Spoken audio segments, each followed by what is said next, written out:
Selamat petang, salam sejahtera. Terima kasih karena bersama dengan saya di Nazilin Unity Channel. Semalam, isu paling hangat dalam ulasan saya ialah tentang penyokong-penyokong bosku, penyokong Najib.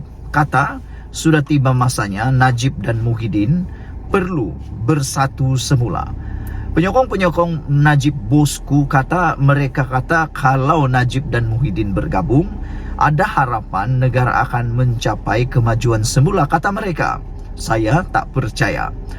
Akhirnya hari ini dijawab sendiri oleh pemimpin UMNO berkaitan desas-desus dakwaan permohonan penyokong bosku supaya Najib bergabung dengan Muhyiddin. Akhirnya 3 perkara timbul, yaitu ini kata Puad Zarkasi.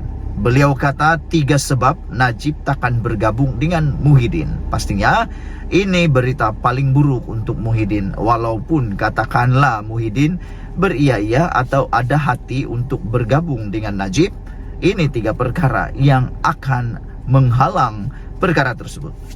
Ahli Majlis Tertinggi UMNO Datuk Puad Zarkasi menolak cadangan penggabungan bekas Presiden UMNO Datuk Seri Najib Razak bergabung dengan Presiden Bersatu Tan Sri Muhyiddin Yassin. Malah Puad memberikan 3 sebab mengapa penggabungan tersebut tidak lebih dari mimpi siang. Individu yang mencadangkan itu buta sejarah. Najib pernah sokong Muhyiddin jadi Perdana Menteri ke-8. Dia tikam belakang. Dia mahu bunuh UMNO macam di PRN Sabah, kata Puad dalam satu hantaran di Facebook.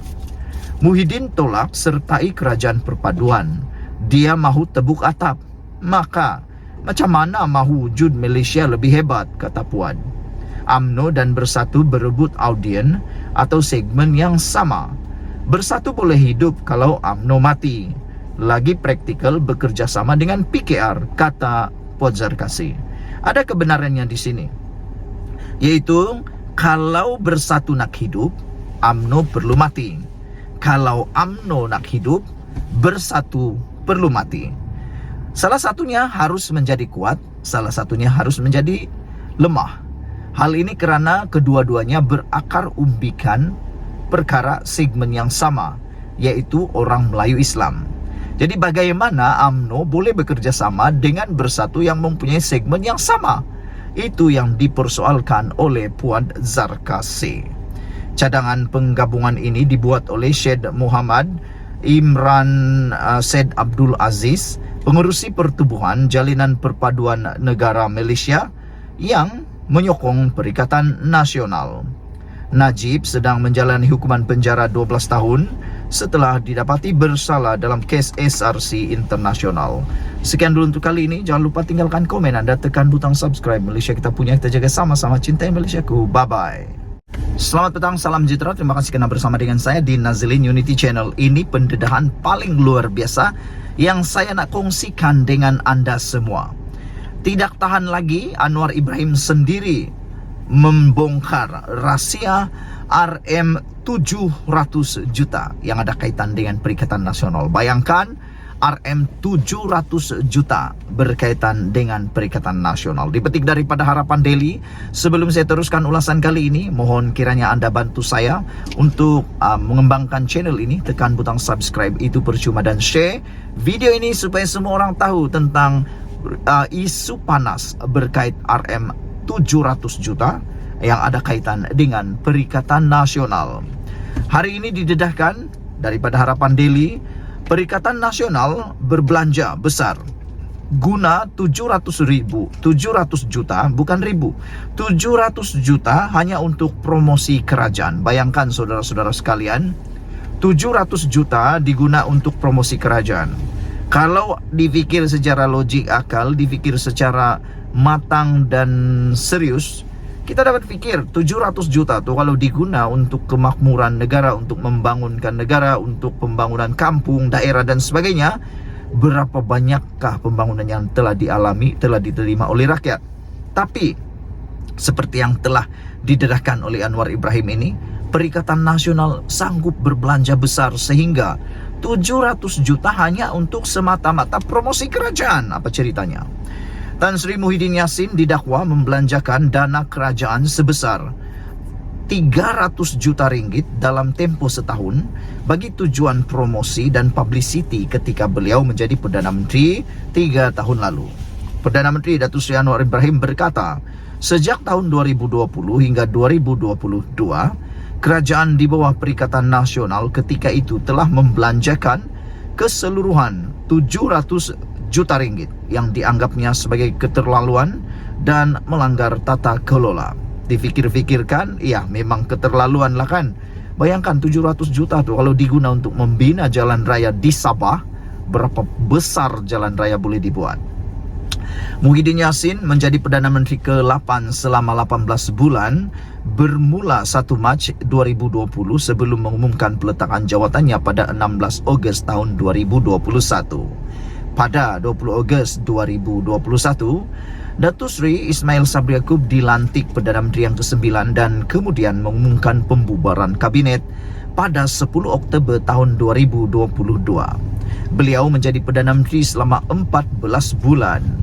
Bermakna hampir lebih 500 juta ringgit dibelanja semasa ahli Parlimen Pago dan selebihnya oleh ahli Parlimen Bera.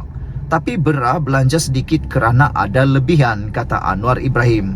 Makna kata Perdana Menteri iaitu Ismail Sabri Yaakob lebih bertata kelola dalam perbelanjaan kerana ada lebihan. Jadi keseluruhannya ialah 700 juta ringgit. Pada peringkat awal, Muhyiddin belanja 300 juta ringgit untuk 1 tahun. Itu melanggar peraturan dan tata kelola dan keterlaluan, kata Anwar Ibrahim. Oleh itu, saya telah mengarahkan perbelanjaan semula tahun depan dan tahun ini ambil kontrak sedia ada, meneruskan apa yang telah dipersetujui oleh Bera, katanya ketika sesi PMQT di Dewan Rakyat hari ini. Beliau berkata demikian menjawab soalan P. Prabakaran PH Batu yang bertanya jumlah keseluruhan yang telah dibelanjakan oleh kerajaan untuk kerja-kerja promosi dan publicity dalam menghebahkan pencapaian kerajaan menerusi semua platform media sosial atau media massa, termasuk media cetak, media digital dan juga media televisyen sepanjang tahun sejak tahun 2020 hingga kini. Anwar yang juga Menteri Kewangan berkata, Kerajaan Madani tidak menyediakan peruntukan baharu bagi pelaksanaan kerja-kerja promosi dan publicity dalam menghebahkan pencapaian sepanjang tahun 2023. Sebaliknya, beliau hanya menggunakan peruntukan sedia ada yang ditinggalkan ketika pentadbiran Ismail Sabri Yaakob. Anwar mengarahkan MOF agar tidak meluluskan dana lebih daripada 100 juta ringgit untuk tujuan terbabit tahun depan. Sementara itu, kita anggap penjelasan penerangan itu perlu. Saya tidak fikir kerajaan perlu dibebankan dengan iklan dan publicity tambahan untuk promosi, kata Anwar Ibrahim. Kita gunakan jentera sedia ada. Kita galakkan menteri dan jemaah menteri serta ahli parlimen yang turun ke bawah selain dari promosi atau program biasa untuk bantu jelaskan pada rakyat, kata Anwar Ibrahim. Sekian dulu untuk kali ini. Jangan lupa tinggalkan komen anda, tekan butang subscribe. Malaysia kita punya, kita jaga sama-sama, cintai Malaysiaku. Bye-bye. Selamat petang, salam sejahtera. Terima kasih kerana bersama dengan saya di Nazilin Unity Channel. Ini isu yang paling hangat, yang paling mengejutkan kita di seluruh Malaysia. Ada yang kata ini ialah perkara dalaman, masalah dalaman Parti Bersatu paling serius sekali yang bakal menyebabkan Parti Bersatu bubar minggu depan, esok atau hari ini. Perkara itu telah membuatkan saya tertanya-tanya, apakah masalah dalaman Parti Bersatu sehinggakan parti itu diramalkan bakal bubar kerana masalah yang telah dibongkarkan ini. Dibongkarkan sendiri oleh orang yang paling dipercayai oleh para penyokong Perikatan Nasional Parti Bersatu.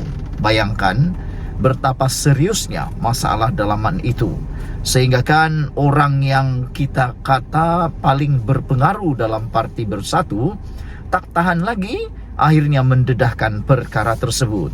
Dipetik daripada Harapan Daily, seorang pemimpin daripada Parti Bersatu akhirnya tampil mengatakan bahawa Peja atau yang dikenali sebagai nama benarnya ialah Faizal Azumu dikatakan bermain kayu tiga dengan Anwar. Itu didakwa oleh Cik Guban. Saudara-saudara sekalian, ini perkara yang paling mengejutkan kita. Bayangkan Peja Faizal Azumu kalau saya tak silap, timbalan Presiden Parti Bersatu. Dikatakan, dituduh, didakwa bermain kayu tiga dengan Anwar oleh Cik Guban. Apa yang menyebabkan perkara ini timbul? Bersatu Negeri Sembilan bergolak kembali.